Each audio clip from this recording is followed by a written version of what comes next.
Location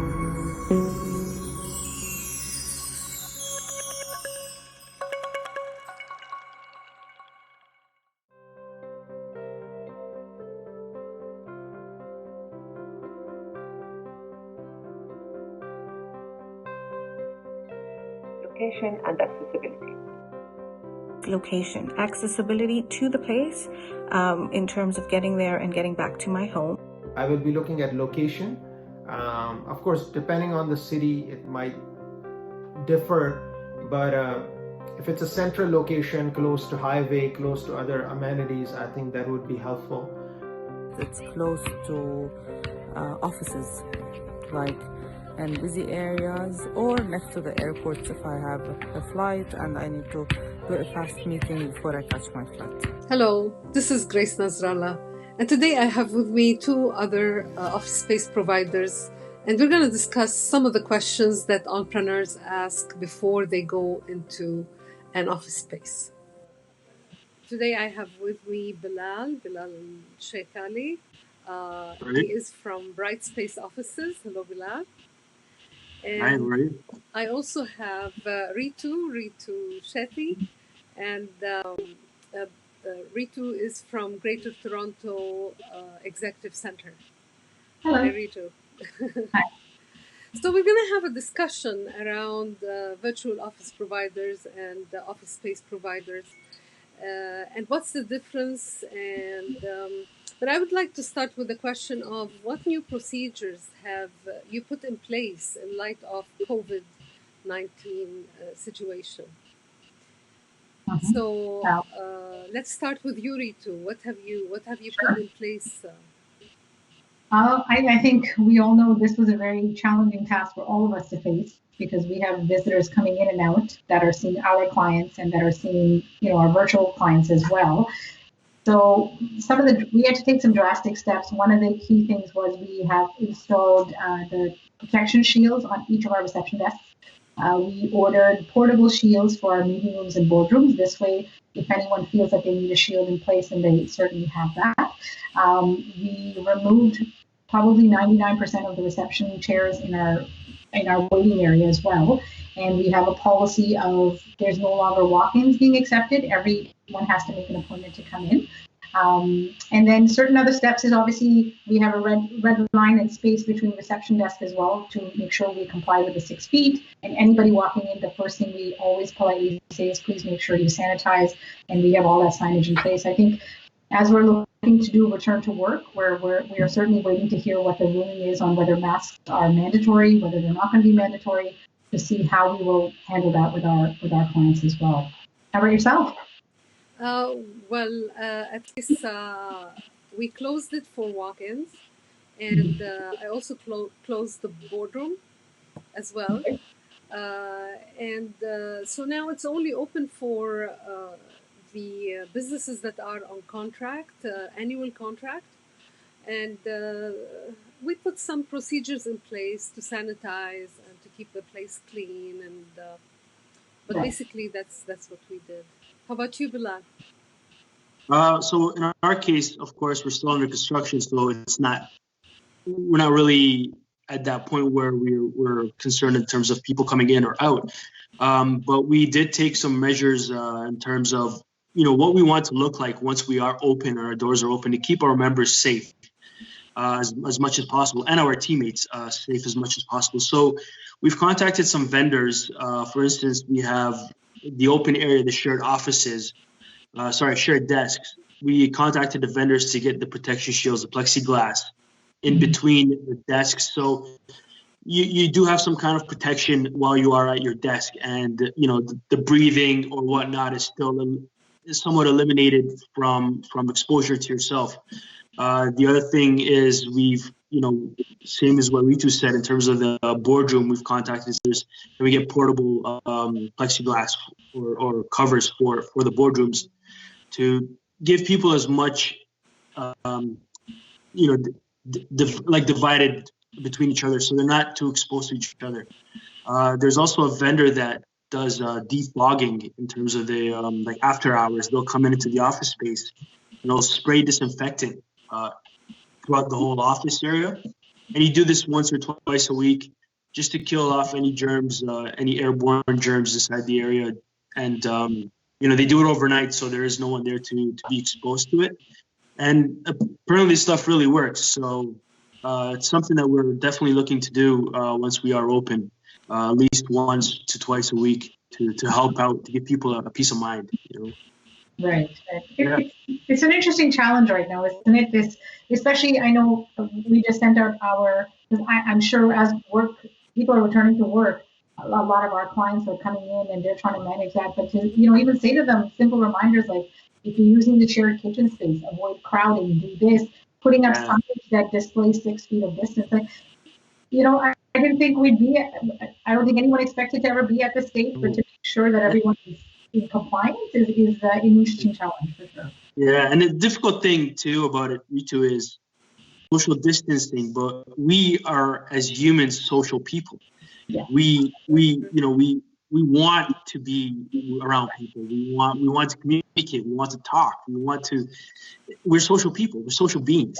And unfortunately, right now we're doing opposite of what we are built to be doing. But it's for the safety of everyone, right? We have to, of course, follow through, and hopefully we can conquer this sooner than later, and then get back on track and get back to being social beings again.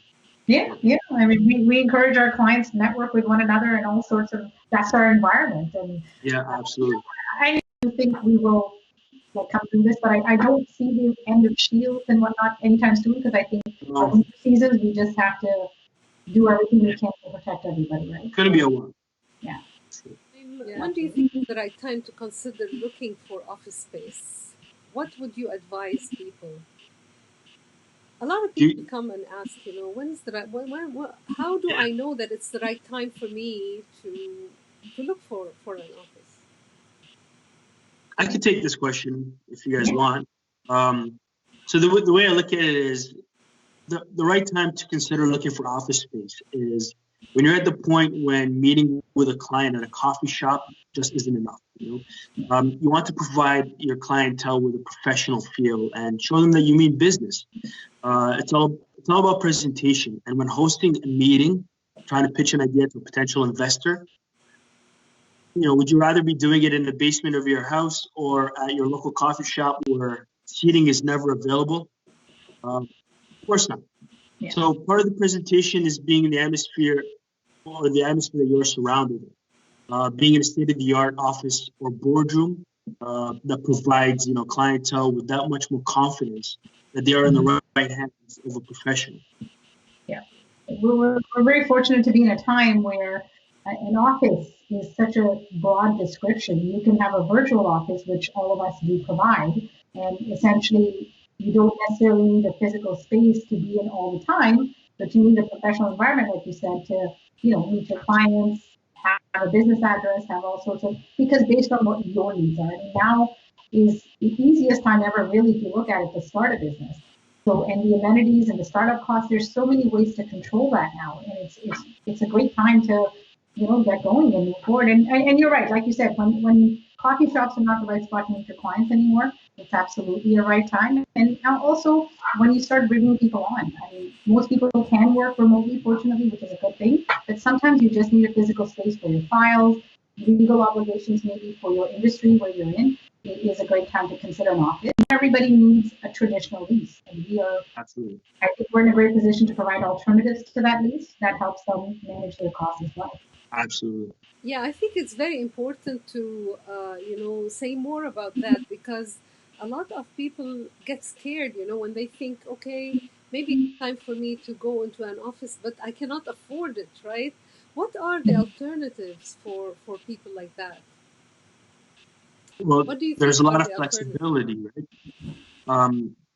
For instance, like a virtual office is an alternative where people, they're hesitant to do the next to get on and do the next step and carry on a lease and the overhead, but they want to have that presentation where they want to they want to be able to come on as being a professional business person. So doing that from home is difficult. But if you have a virtual office space, for instance, what we at Brightspace offer is for for a small fee of starting at $49 a month, we could give you a virtual address. So everything on your business card or your mail will have a business address, our business address. So when somebody looks you up, they don't see Google Maps, they don't see a picture of a house, and it just, oh, this guy's working out of his house. Gives you more of a professional look. We also offer calls that will be answered by a receptionist. So, hello, you've reached A, B, and C office space. How may I direct your call? So the person at A, B, and C has this figure as a receptionist answering their calls for them. Now it looks more professional, that you're more established. And then they direct the call to you. The other thing is, if you are a virtual office member and you wanted to host a meeting, but you don't want to pay that, the overhead of having an office, well, you could come in and rent a boardroom at a member rate, because you technically are a member. And you get a boardroom at a discounted member rate, and you could host your meetings in there. And then clients come in and they see this, state-of-the-art boardroom, or they see the space, and it gives them that much more, confidence. And they say, "Oh, this person is very, they're doing well. They're very well established. There's like a figure here that shows a presence of business, right? That this is something that they feel comfortable, right? Versus coming into your house. So we have options for virtual office space for people that don't want to commit to a long term. And the alternative as well. I mean, the nice thing about whether it's a shared office environment, business centers, co-working spaces, is if you're looking at an office space, you're essentially paying for the square footage that you occupy, and you have all these amenities that are a part of this. Versus if you're getting a traditional lease, there's a lot of spaces in there, like your hallways and meeting rooms you've created that you may or may not use. So there's a lot of underutilized spaces where at least the business center offsets that. So your cost is traditionally lower. You can literally come in, if you sign in our world, if you sign a contract, have everything set up, you can move in that same day and get started, because your furniture is taken care of, and you have the flexibility to bring in yours, not bring in yours. It's entirely up to you. And just again, it's that comfort. I mean, we've had clients with us that have been with us since we opened. They're solopreneurs. It's the comfort. They get the confidence, everything they're looking for in terms of running their business, and still managing the space that they are occupying. And I don't know, Grace, if you find that as well with your clients, and they see that confidence too. There's another service that we provide. Sometimes businesses need the address for Google, right?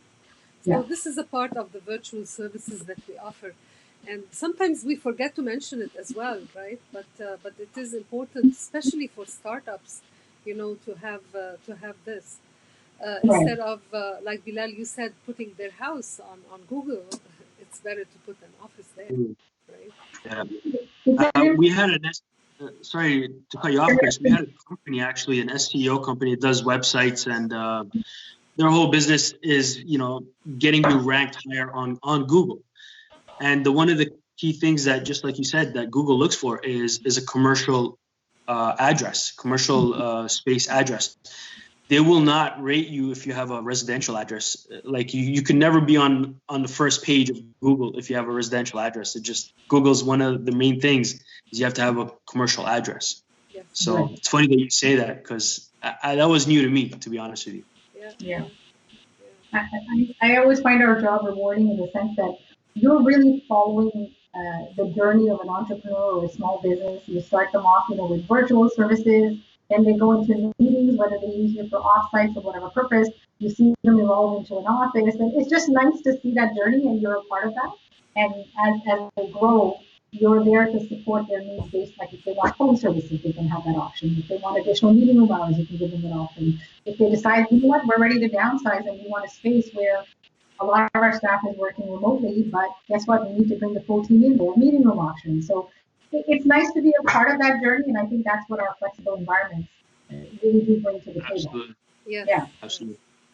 Did you need to put, for example, a special feature to your premises that will accommodate clients? For example, at Huddle Space, we had to put a cell phone booster so they can use their cell phones inside the premises now. Have you had to put things, in place to accommodate clients as well? We certainly, I know that's something that is part of the journey as we're starting to build it ground up. I think we're fortunate in terms of the locations we're at, and the vendors that we work with. They certainly ensure that we're able to offer, the quickest download and fastest speed in terms of what they're looking for. I think our main accommodations is trying to determine, what are the appropriate size of meeting rooms based on what our clientels are and how the different sizes of offices and the different offerings we have to meet the various types of clients that we bring on. So those are a lot of the accommodations we've made, but technology is an absolute critical part of it. And you're absolutely right. That's a huge component of it. I think the one thing we're considering is, or exploring, is even looking at having independent mailboxes. I know that's something you and I have talked about a couple times, Grace, as well. So that's always an interesting debate for us. But because we are accessible, we're Monday to Friday, 9 to 5, fully there. And our clients can access our office anytime they need. But it's interesting to accommodate various other options. Like, that's what we're exploring now is mailboxes. Yeah, Ritu, you also told me that you provide bulk pricing for internet or something like that? Yeah, so we give our clients the option that they can bring in their internet. We have all the major carriers in our facilities, because some of them, if they're a larger center, like for example, one of our clients is a call center, it's better that they bring in their own. It's more cost effective. It gives them the more bandwidth that they require. But we also provide that for our solopreneurs or smaller businesses that are in there with 1 or 2 users. We certainly provide that as well. So we do have that pricing as well for them. So we give them the flexibility based on what their business is and what their requirements are. Bilal, are you setting anything specific in place to accommodate clients? Our model is more, it's more of everything included. The only thing being that we offer bundles for is boardroom time. So we offer bundles X amount of hours for this price, pretty much. And then if you want to scale up and you see yourself using more boardroom time, then for an additional fee, you get more boardroom time. And then it gives the people the flexibility in terms of, if I only need 1 or 2 hours a month versus I need 20 hours a month, it gives them that flexibility. But our internet is included. The only other thing would be is if you wanted the reception to answer your calls or not, that would be an additional fee for reception to the calls on your behalf. But we are putting in mailboxes in the office space, so that will be dedicated to each office, and they will have their own key and have access to their own mailbox. Even if the receptionist is not there, the mail will get distributed to their mailbox, and then they have access to it. But it's funny that you say, what are you putting in place in terms of office? The one thing that we did speak to our designer about, and like I said, with us, it's more, we don't know yet because it's not quite built. We will figure out as we go. But the one thing, because we have a very open area, is noise. We wanted to give people obviously, we don't want it to be noisy where it's distracting people.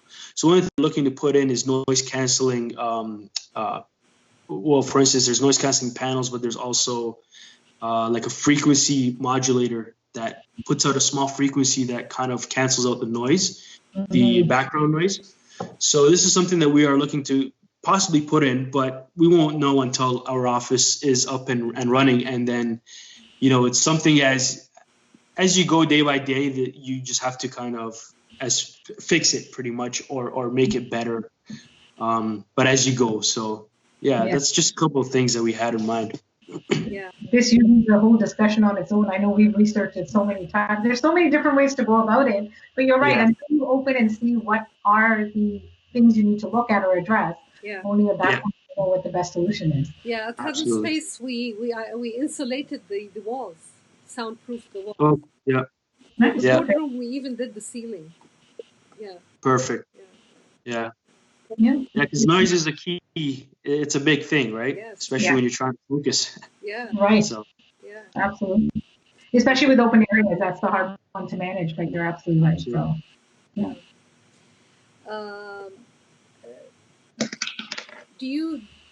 What's your advice for entrepreneurs that feel ready to move into the next step of upgrading into an office or a virtual solution? The way I've always had the conversation with our clients is when we actually have a discussion about what their business is and, how many full-time bodies are in their office and how often do they congregate to have meetings is I know everybody sometimes wants the big flash, whether it's Windows, whatever it may be, but really just go based on your needs and always know when you're picking a flexible office environment, you can scale up, you can scale down based on what your needs are. And that's a conversation I've always had. I mean, I've had a couple of new businesses just start up and they come in, with the office. Because at the end of the day, we all know you require your last month help, you require your deposits. It's also, and it adds up pretty quickly. And when it comes down to it, usually a virtual office solution is a great start for them. And because, like yourselves, we all offer different options, which gives them a certain amount of meeting hours, and different various options that would work for their business. A lot of them are usually end up starting with that. So I always have a conversation. Look, really understand what you need and know that you will be paying this on a regular basis. It's not like we're month by month in that sense either. There are some plans have terms to it, and you need to really recognize the fact is where does your immediate money need to go. And if that's marketing, if that's everything else, keep your fixed costs like an office at a level that you can afford. Absolutely. Yeah. Yep.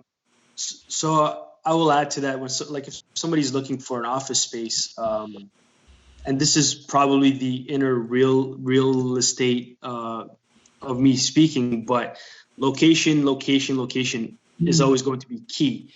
You want to be and you need to be in an area that is located in a high demand for the type of service that you offer.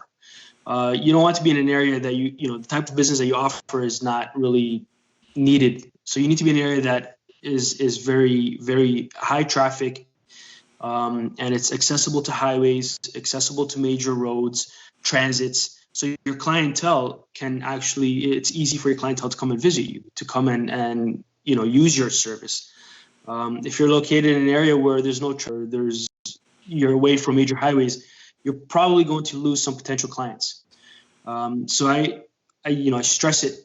And that's one of the major things that we looked at when we were looking for for Brightspace is location had to be key. Even if you're paying a little bit more of a premium, it has to be key, because if you have a good location, people will come. I just stress that a lot. Yeah, absolutely. And location. Adding to that is even the amenities of the space you're looking at. Do they meet your needs?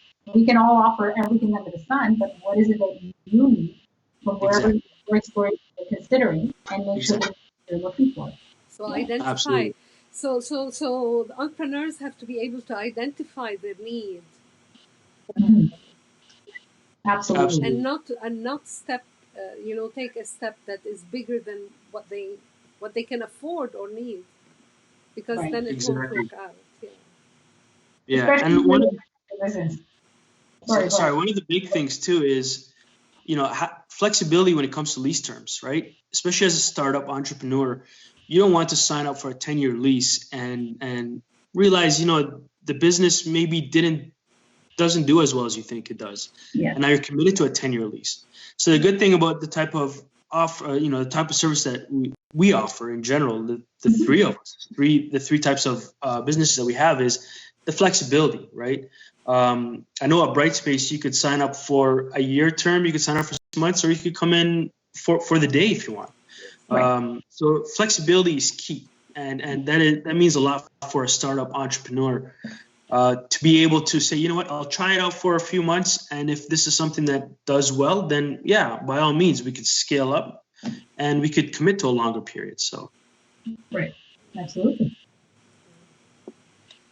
Well, do you have any other questions that entrepreneurs may ask, or that you would like us to discuss? Or